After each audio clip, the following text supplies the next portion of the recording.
Hi hello welcome back to ఆ YouTube channel. ఇవాళ మేము సోరకాయ నేతికాయ పులుసు పెట్టుకోబోతున్నాం. దానికి కావాల్సిన పదార్థాలు తయారు చేసే విధానం చూపిస్తాం చూడండి.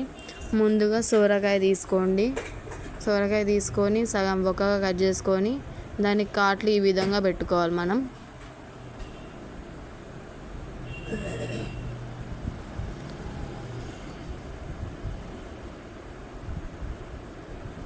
మళ్ళీ సగం ఒక్కగా కట్ చేసుకొని చిన్న చిన్న ఒక్కలుగా కట్ చేసుకుందాం.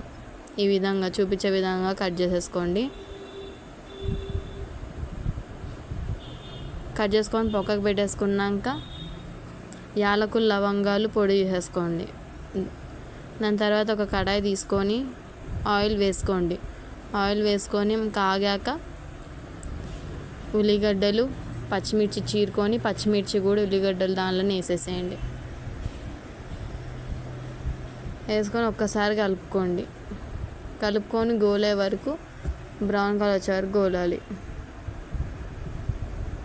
గోలినాక ఇందాక మనం పొడి వేసుకున్నాం కదా లవంగాలు యాలకులు, అది కూడా వేసేసుకొని కలిపి అల్లం పేస్ట్ పసుపు వేసేసుకోండి.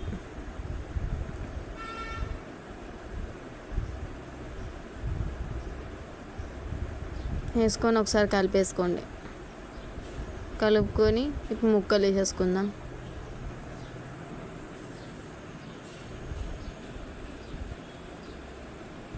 ముక్కలు వేసుకున్నాక ఒకసారి బాగా కలిపేసేయండి. అన్ని ముక్కలకు కలిసేటట్టు కలిపేయండి. ఒకసారి కలిపేసినాక 10 నిమిషాల పాటు నీళ్ళ మూత పెట్టాలి.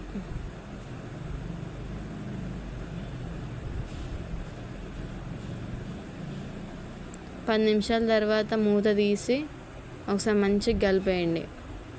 కలిపి 2 నిమిషాలు మళ్ళీ మనం మూత పెట్టేద్దాం.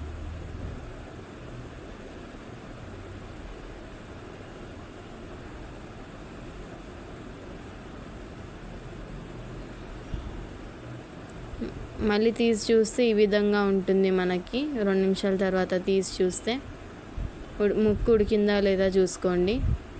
ముక్కు ఉడికిపోయింది. ఒకసారి కలుపుకొని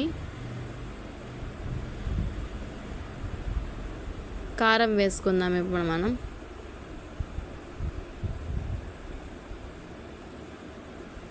కారం వేసుకొని ఒకసారి కలుపుకోండి అన్ని ముక్కలకు కలిసేటట్టు.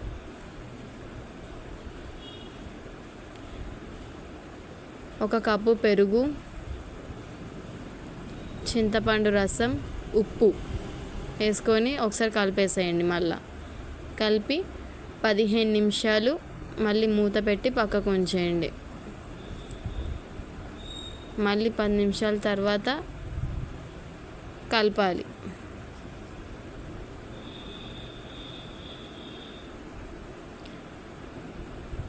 కొత్తిమీర వేసేసుకోండి. మళ్ళీ కలిపి వేసుకున్నాక కొత్తిమీర వేసేసుకొని